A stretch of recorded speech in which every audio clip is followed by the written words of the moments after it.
به نام خدا. با آموزش نرم افزار آباکوس در خدمتتون هستم. من در این دوره آموزشی قصد دارم تا نرم افزار آباکوس رو از مبتدی تا پیشرفته خدمتتون آموزش بدم. خب در ابتدای امر من نیاز می‌بینم که چندین نکته رو در مورد این دوره خدمتتون بگم. نکته اول اینه که من سعی کردم با استفاده از مثال‌های کاربردی و مثال‌های صنعتی در واقع محیط‌های مختلف نرم افزار رو خدمتتون آموزش بدم. یعنی خب حالا ممکنه برخی از دوستان تا حدودی آشنایی داشته باشن و ممکنه برخی از دوستان هم مثلا آشنایی با این نرم افزار نداشته باشن، اما در مجموع من فرض رو بر این گرفتم که همه دوستانی که دارن این فیلم ها رو در واقع میبینن کاملا مبتدی هستن. به خاطر همین توی فیلم های ابتدایی همونطور که میدونید نرم افزار آباکوس محیط های مختلفی داره. ما اومدیم توی فیلم های ابتدایی هر محیط رو یک توضیح در موردش دادیم که این محیط چه کار میکنه. برای مثال محیط پارت برای کشیدن شکل هندسی اجسام، یا مثلا محیط پراپرتی برای کشیدن شکل برای تعریف خواص مواد هستش و حالا محیط های مختلف. در ابتدا اومدم اینا رو توضیح دادم دونه به دونه که هر محیط چه کار میکنه و حالا ابزارهای مهمش که چیا هستن اونا رو هم توضیح دادم. بعد از اینکه محیط ها تموم میشن دیگه ادامه روند آموزش رو با استفاده از مثال در واقع انجام دادم و حالا اگر توی سرفصل هم نگاه کرده باشیم میبینید که مثال های مختلفی ما داریم، از مثال تیر یک سرگیردار که ساده ترین مسئله مهندسی هستش تا مثال جوشکاری و مثال های در واقع SPH و چیزهای مختلف که توی دوره‌های در واقع پیشرفته نرم افزار آباکوس گفته میشن. ما اینجا سعی کردیم همه رو در قالب یک مجموعه بیاریم. این نکته اول بودش که شما باید سعی کنید که همه فیلم ها رو دونه بدونه با حوصله بشینید ببینید تا ابزارهای مختلف رو یاد بگیرید تا توی حل مثال ها با مشکل بر نخورید. نکته بعدی در مورد نحوه استفاده از این پکیج آموزشی هستش. خب ببینید من خودم اکثر نرم افزارهایی که یاد گرفتم تا به الان اکثرشون رو با استفاده از فیلم آموزشی یاد گرفتم، چون فرصت کافی برای کلاس رفتن و این چیزا رو نداشتم. به خاطر همه رو با فیلم یاد گرفتم و تجربه شخصی خودم به این صورته که شما باید لحظه به لحظه، یعنی مثلا چند ثانیه از فیلم رو ببینید، خودتون انجام بدید و بعد دوره فیلم رو دوره پلیش کنید و همه دستورات رو همزمان انجام بدید. این چیزی که تجربه شخصی خودم هستش اینه که این بهترین نتیجه رو میده. بنابراین من به شما پیشنهاد میکنم که شما هم این کار رو انجام بدید، چون بهترین نتیجه توی این نوع استفاده هستش. البته خب طبیعتا زمان بیشتری هم میگیره، ولی خب در مجموع بازده این کار خیلی بیشتر از نتیجه این کار خیلی بهتره. روشیه که شما بیاین اول کل فیلم ببینید بعد برید یهو انجام بدید. خب اما نرم افزار آباکوس یک نرم افزار المان محدود برای حل مسائل مهندسی هستش. خب اول از همه المان محدود چی هستش؟ خب همه ما توی دانشگاه با هر رشته‌ای که هستیم، رشته مهندسی مکانیک، مهندسی معدن یا عمران یا رشته‌های دیگه، درسایی مثل استاتیک و مقاومت مساله و طراحی اجزا و این درس‌ها رو در واقع گذروندیم. اما یکی از درسایی که بسیار بسیار مهم بوده توی دوره لیسانس که معمولا توی اکثر رشته‌های مهندسی وجود داره درس مقاومت مساله هستش. خب شما توی درس مقاومت مساله میاد چی میخونید؟ میگه که مثلا تنش تعریفش میشه نسبت نیرو بر مساحت، یا مقدار نیرویی که بر واحد سطح انجام میشه رو میگن تنش. در حقیقت F تقسیم بر A میشه سیگما یا تنش. خب و بعدش هم میومدید مسائل مختلفی رو حل میکردید توی خرپا، توی تیرها و شکل‌های ساده میومدید اینا رو حل میکردید و اکثرا اجسام رو هم مثلا گاهی اوقات میومدید مثلا خمش رو حل میکردید، گاهی اوقات میومدید کشش رو حل میکردید. توی دوره‌های مثلا دوره ارشد کسانی که درس‌های خزش و خستگی رو میگذرونن میان مثلا در مورد خستگی سوالات رو حل میکنن با استفاده از فرمول‌های تحلیلی که به این روش چی میگن؟ به این روش میگن روش آنالایتیکال یا روش تحلیلی که شما میاد از یک فرمول استفاده میکنید و یک مسئله رو حل میکنید. خب مزیت این روش چیه؟ مزیتش اینه که مسئله‌ای که به این روش حل میشه کاملا جواب دقیقی داره. یعنی مثلا شما اگه یک تیر یک سرگیردار رو اگه تحت اثر خمش قرار بدین با استفاده از فرمولایی که وجود داره برای میزان خیز تیر، عددی که برای میزان خیز تیر به دست میاد که فکر میکنم به این صورت بود که Y مساوی با PL3 تقسیم بر 8EI بود یا همچین چیزی بود. این رابطه رو من استفاده میکردیم. ببینید عددی که برای خیز تیر به دست میاد یک عدد دقیقه و اگر توی حالا طبیعت هم یعنی تو واقعیت هم شما بتونید یک فلز یک جنس با همون جنسی که اونجا تعریف شده پیدا کنید، میبینید که میزان خیز اون تیر هم به همین میزانه. این در نتیجه روش های تحلیلی، روش های فرمولی یک روش بسیار دقیق هستن. اما عیبش چیه؟ روش تحلیلی عیبش اینه که توی روش های تحلیلی ما میتونیم بیایم در واقع از شکل های هندسی ساده، مثلا شما میتونید نهایتا از یک مکعب یا یک استوانه استفاده کنید، ولی مثلا اگه بهتون بگن که بیاین فرض کن که یه شکل پیچیده رو استفاده کن، یک شکلی که مثلا با استفاده از منحنی اسپلاین کشیده شده باشه، یک چیزی مثل دماغه موشک رو یا هر چیز دیگه، بهتون بگن که بیاین با این روش تحلیلی حلش کنید، میبینید که دیگه حل کردن این مسئله یک کار پیچیده میشه، چون مثلا انتگرالایی که به دست میاد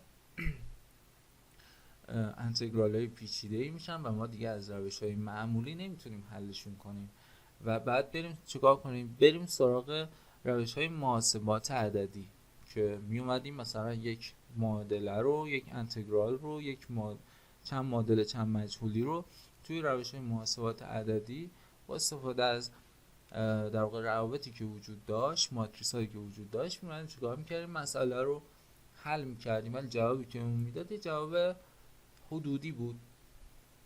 بنابراین عیب بزرگ روش تحلیلی اینه که برای در واقع هندسه های پیچیده و یا حتی در واقع متریال های پیچیده و یا تماس های پیچیده این روش دیگه پاسخگو نیست، یعنی سخت حل کردنش خیلی سخت و احتمالاً با خطای زیادی در واقع همراه میشه، چون ما مجبور میشیم مثلا بیایم یک شکل پیچیده رو ساده سازی روش انجام بدیم و تبدیلش کنیم به یک شکل ساده، مثلا ترکیبی از چند تا استوانه یا مثلا چند تا مکعب، تا بتونیم این مسئله رو با استفاده از فرمول های ساده حلش کنیم. خب اما از یک زمانی به بعد دیگه دانشمندان تصمیم گرفتن که روش‌های در واقع تحلیلی رو کنار بذارن و از روش‌های عددی استفاده کنن. روش عددی روش هایی هستن که بر پایه محاسبات عددی و در واقع کامپیوتر در واقع بناگذاری شدن، پایه‌گذاری شدن. خب توی این روش ها مثلا توی همین روش المان محدود ما میایم شکل هندسی در واقع جسممون رو تقسیمش میکنیم به اشکال کوچکتر. مثلا تقسیم میکنیم، فرض کن که یک دایره اگر داشته باشیم میایم تقسیمش میکنیم به تعداد زیادی شکل کوچکتر که بهش میگن اجزای کوچکتر رو بهش میگن مش یا المان، که اینو حالا بعدا خدمتتون توضیح میدم. و زمانی که اومدن تبدیلش کردن به مش و المان، به اجزای ریزتر، اون موقع میگن که خب حالا ما میایم مسئله رو برای این اجزای کوچیک حل میکنیم. هر کدوم از این اجزای کوچیک میایم یک ماتریس براش مینویسیم و در واقع مسئله رو واسه اون شکل کوچیک حل میکنیم و اثرش رو به جزء بعدی وارد کنیم، اثر اون رو به جزء بعدی، و همین صورت به کل اجزای مجموعه که بهش میگن المان اثر رو وارد کنیم و در نهایت به نتیجه و حل مسئله میرسیم. خب این روشی هستش که نسبت به روش تحلیلی مقداری خطا داره، این طبیعی هستش، اما مزیتی که داره اینه که شما میتونید مسائل پیچیده رو بیاین هم توانایی حلشون داشته باشین، هم با یک دقت تقریبا مناسب بیاین حلشون کنین و حالا اون میزان خطایی که ایجاد میشه رو بیاین چیکار کنین؟ بیاین توش ضریب اطمینان بزنین و توی مسائل مهندسیتون استفاده کنین. خب استفاده از ضریب اطمینان یک کار کاملا عقلانیه، به خاطر اینکه ما توی واقعیت از ضریب اطمینانای بالا استفاده میکنیم. مثلا یک جرثقیلی که توی دریا داره کار میکنه، چون در اثر امواج دریا و در اثر طوفان قرار میگیره و همچنین نیروهای استاتیکی بهش وارد میشه، یک ضریب اطمینان 1000 در این حدودا بهش وارد میشه، به خاطر اینکه اگه ضریب اطمینان پایین بهش وارد بشه یا مثلا ضریب اطمینان در نظر گرفته نشه، این واسه در واقع تخریب اون شکل میشه و ما نمیتونیم دقیق محاسبه کنیم. بنابراین از روش المان محدود یا روش اجزای محدود شما میاد یک مسئله رو تقسیم به یک شکل هندسی رو تقسیم به اجزای کوچکتر میکنید و با استفاده از ماتریس میاین اونو چندین ماتریس که ما در واقع این ماتریس ها معادله حل اون مسئله هستن، میاین مسئله رو حل میکنید. یه مقداری خطا داره که اون رو توی ضریب اطمینان برطرفش میکنید. خب این یه مورد بود. مورد بعدی خود نرم افزار آباکوس هستش. ببینید نرم افزار آباکوس همونطور که خدمتون گفتم یک نرم افزار المان محدود هستش.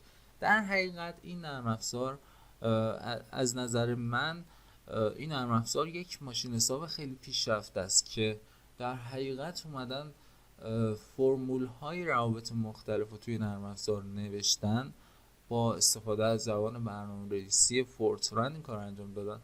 با استفاده از زبان برنامه‌نویسی فورتران اومدن فرمول های در واقع مسائل مختلف رو توش نوشتن و شما فقط کافیه که پارامترها رو توش وارد کنید و مسئله شروع به حل بشه. در حقیقت این نرم افزار یک ماشین حساب پیشرفته است و شما باید یاد بگیرید که چطور با این ماشین حساب مسئله رو حل کنید.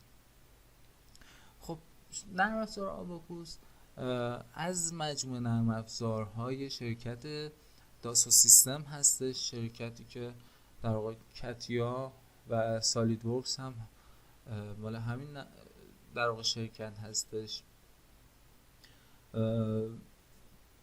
ورژنی که من الان میخوام ازش استفاده کنم ورژن 2020 نرم افزار آباکوس هستش. خب برای باز کردن نرم افزار شما کافیه که توی قسمت سرچ نرم افزارتون، سرچ ویندوزتون بنویسید آباکوس CAE. نه که این نوشتین اینجا این گزینه فعال میشه و شما میتونید با کلیک کردن روی اون نرم افزار آباکوس رو بازش کنید. خب زمانی که نرم افزار آباکوس باز میشه با یک همچین محیطی ما در واقع مواجه میشیم. یک پنجره اولیه وجود داره و که گزینه‌های مختلفی توی این پنجره وجود داره. گزینه اول نوشته Create Model Database، یعنی ساختن پایه مدل بر اساس این دوتا روش استاندارد اکسپلیسیت مدل یا الکترومگنتیک مدل. خب روش اول یا مدل اول مدل در واقع ایمپلیسیت یا استاندارد و اکسپلیسیت هستش. توی این روش ما میایم مسائل مکانیکی، مسائل حرارتی، مسائل دینامیکی، مسائل استاتیکی و ترکیبی از همه اینا، مثلا ترکیبی از حرارتی و مکانیکی رو میایم حل میکنیم. و توی روش دوم همونطور که از اسمش مشخص هستش برای مسائل الکترومغناطیسی. خب ما هیچ وقت از این روش دوم مدل دوم استفاده نمی‌کنیم. گزینه بعدی که وجود داره گزینه اوپن دیتابیس هستش که اگر شما این گزینه رو کلیک کنید میتونید چیکار کنید؟ بیاین یک مدل در واقع فایل آباکوسی که قبلا روش کار کردین رو باز کنید که پسوندش هم CAE هستش. شما باید در حقیقت دنبال یک فایل با پسوند CAE بگردید.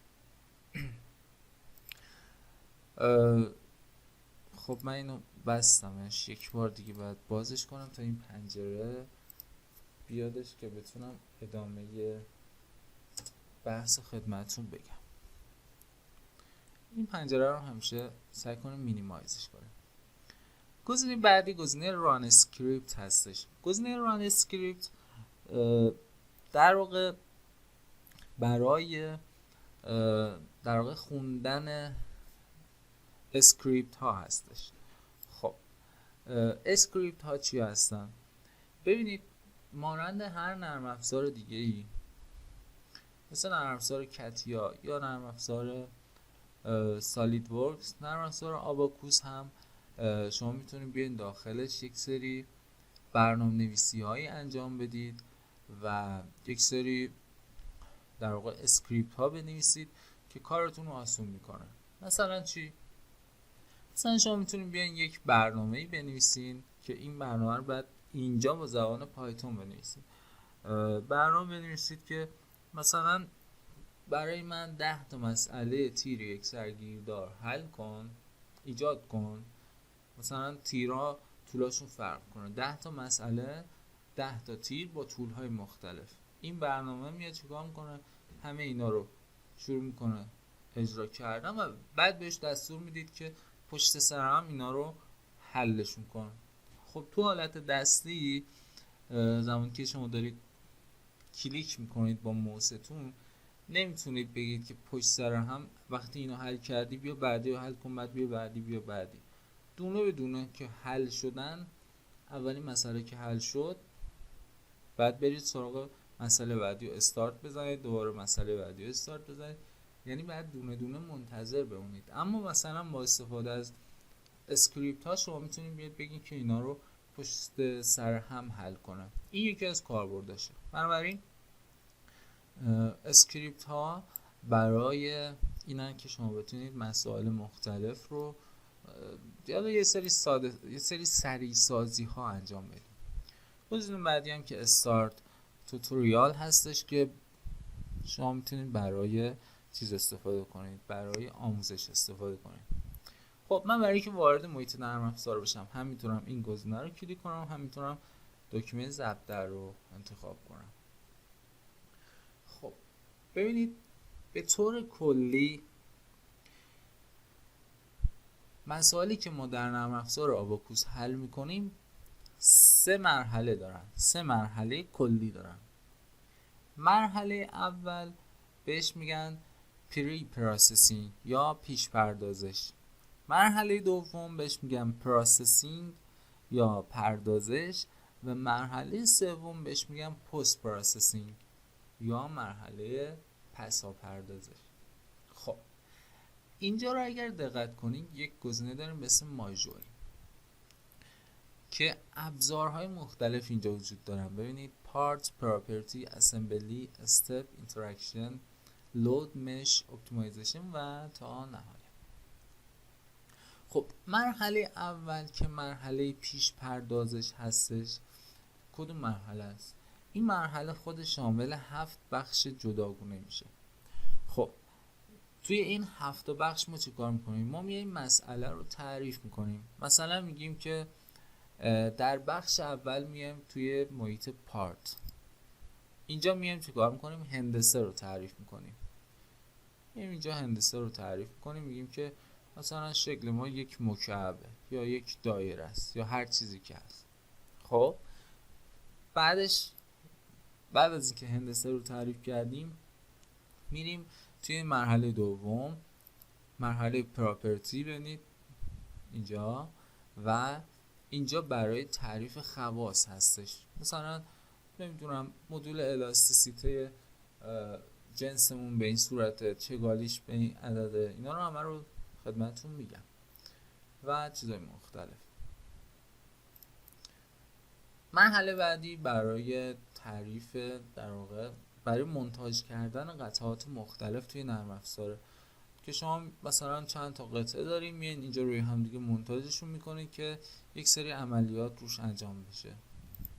مرحله بعدی مرحله استپ هستش که برای تعریف روش حل مسئله است. مثلا مسئله شما اگه یک مسئله استاتیکیه، اینجا میگین که مسئله من استاتیکیه، زمانش هم اینقدره. مسئله‌تون اگه دینامیکیه میگید مسئله من دینامیکیه و زمانش هم اینقدره، یا مسئله حرارتی مثلا.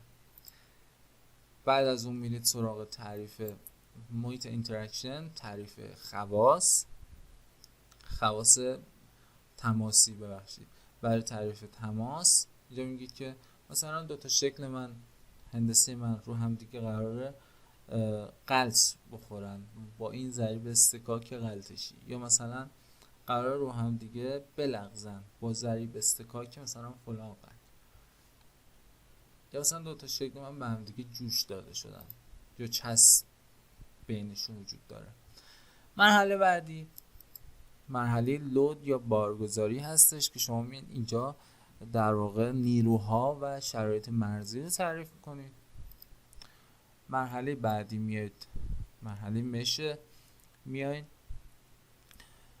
در واقع شکلتون رو به اجزای کوچکتر یا به عبارتی المان بندی میکنید، شکلتون رو تقسیم بر اجزای کوچکتر میکنید که حالا اینا رو خیلی مهم نیست الان متوجه بشیم، بعداً خدمتون همشون رو دونه به دونه به صورت مفصل توضیح میدم. ببینید تا اینجا که رسیدین، ببینید این 7 مرحله که تا اینجا خدمتتون گفتم برای مرحله پیش پردازش هستن. یه مرحله داریم به اسم اپتیمایزیشن برای بهینه سازیه که ما معمولا استفاده نمی کنیم. مرحله بعدی مرحله جاب یا پردازش هستش. گفتم که 3 مرحله داریم: پیش پردازش، پس پردازش. اینجا مرحله جابه که شما میگید مسئله من مثلا با 2 تا سی پی یو حل بشه، اینجا این کار رو انجام میدیم. و مرحله نهایی مرحله پس پردازشه که اینجا وجود داره ویژوالیزیشن که برای در واقع مشاهده نتایج هستش و در واقع تحلیل نتایج. خب من وارد محیط پارت میشم. یه محیط دیگه هم اینجا بود من بگم که براتون سوال نشه. یه محیط اسکچ هم داریم اینجا که برای تعریف در واقع هندسه 2 بعدی اجسام. مثلا فرض کن که شما یه مکعب دارین، مثلا مقطعش مربعیه، اینجا میایین اون مربع رو تعریف کنید. یا مثلا اگه استوانه دارین مقطعتون دایره است که میتونید بیا اینجا اون دایره رو بکشید. یا البته این کار یکم به نظر من اضافه کاری بوده، چون محیط اسکچ تو همین محیط پارت هم وجود داره، یعنی خود محیط اسکچ داخل محیط پارت. خب یک سری توضیحاتی من در مورد قسمت‌های مختلف این محیط خدمتتون بگم. ببینید زمانی که شما وارد محیط پارت میشید، از قسمت ماژول وارد محیط پارت میشید. زمانی که وارد محیط پارت میشید، این قسمت بالا، این قسمت بغل و اینجاها یک سری ابزارهایی وجود داره که حالا من میام اینجا رو یه ذره مرتب ترش هم میکنم.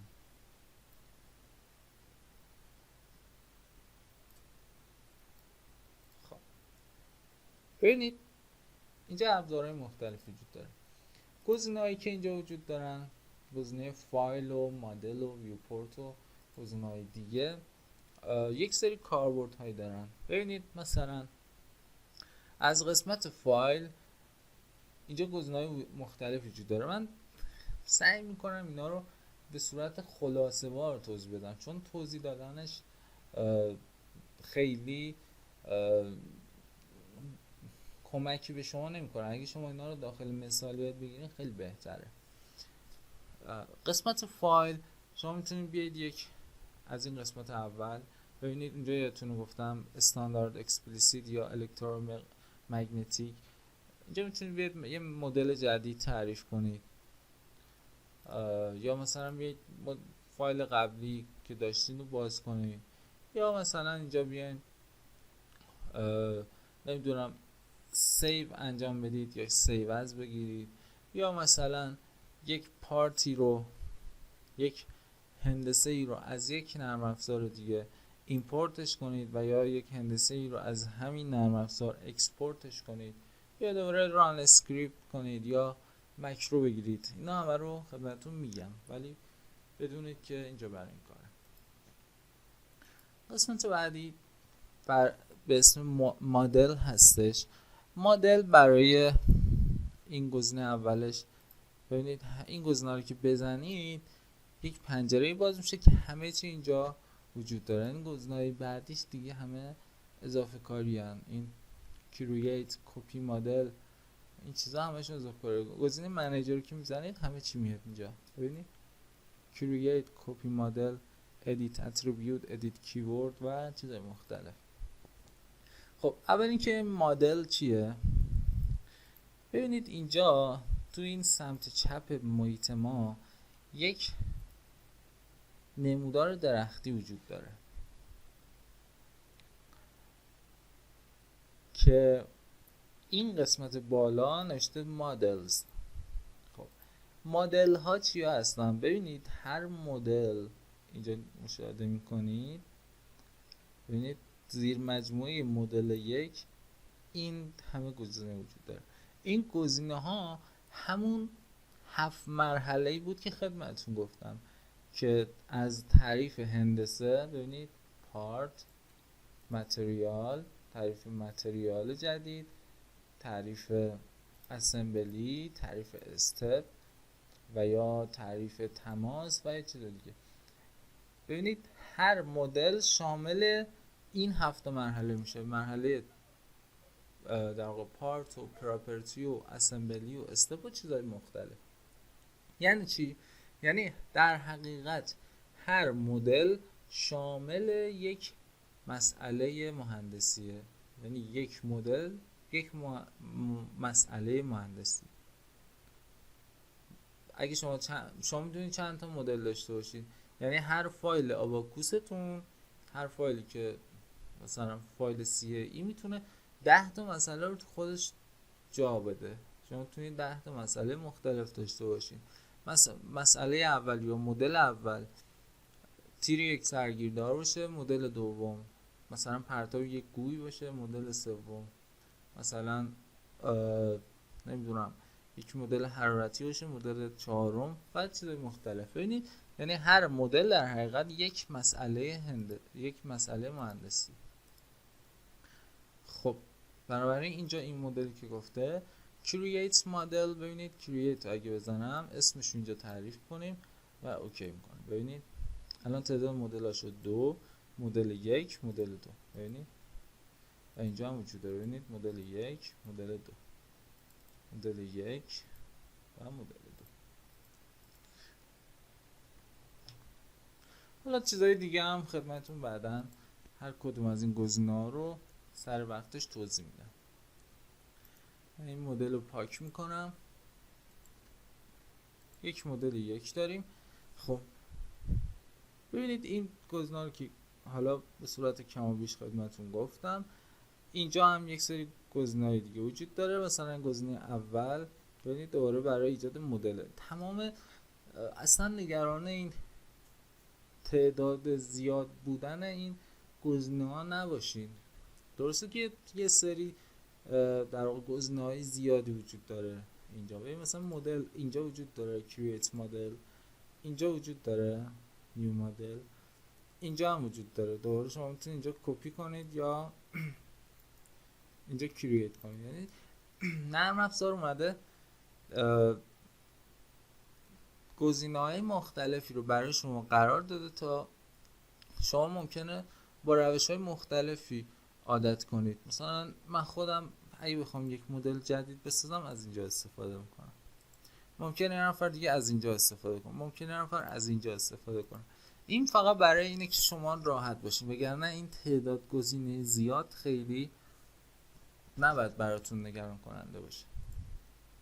گزینه بعدی گزینه اوپن هستش که برای باز کردنه. بعدی سیو کردن و بعدی پرینت که شما میتونید از حالا مثلا صفحه نمایشتون یک اسکرین شات بگیرید و پرینتش کنید و چیزهای مختلف که حالا خدمتتون میگم.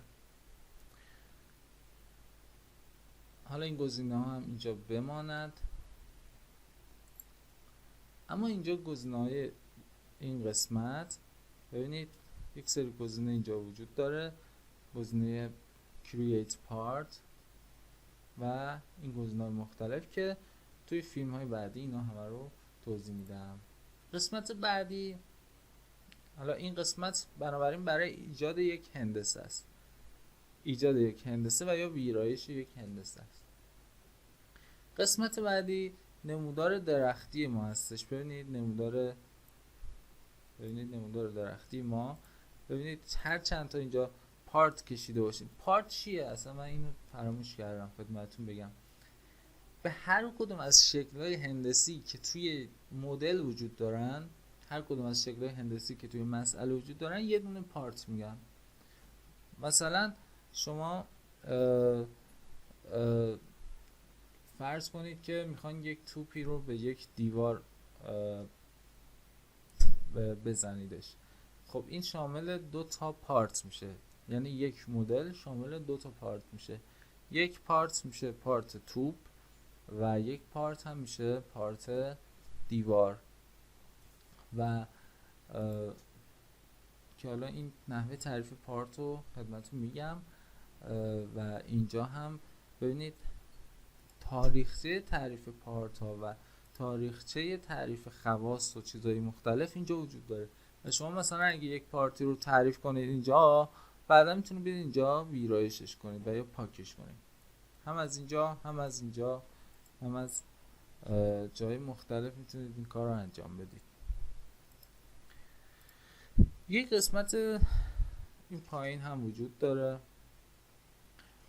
که ببینید 2 قسمته. یک قسمت بهش میگن در واقع مسیج اریا که ببینید مثلا شما الان من الان یک مدل جدید درست کردم به اسم مدل 2 نوشته The model 2 has been created.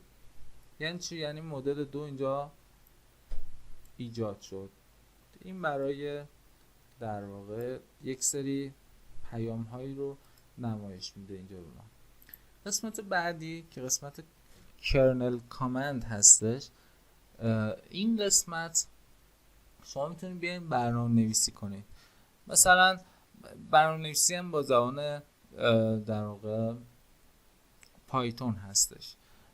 مثلا چه کاربرد داره؟ کاربردش اینه که مثلا شما میتونید بنویسید مثلا فرض کن A مساویه با 2، B مساویه با 3، مثلا C مساویه با A ضرب در B، بعد مثلا print C. ببینید اینجا براتون حکم مثلا ماشین حساب داره، البته خیلی کاربرد زیادی نداره. ببینید مثلا شما میتونید اینجا بنویسید 45 ضرب در مثلا 37، اینجا میزانش رو به شما نمایش میده، مثلا 12 تقسیم بر 4.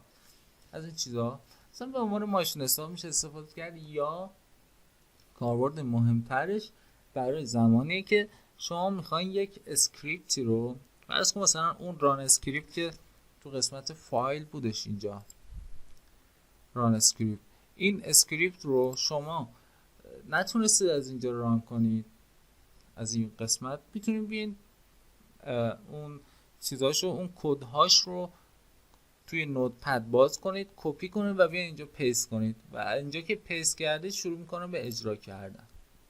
بنابراین این محیط هم، محیط کرنل کامند هم یک محیط برنامه نویسی با زبان پایتونه که شما میتونید یک سری کارهایی رو انجام بدید.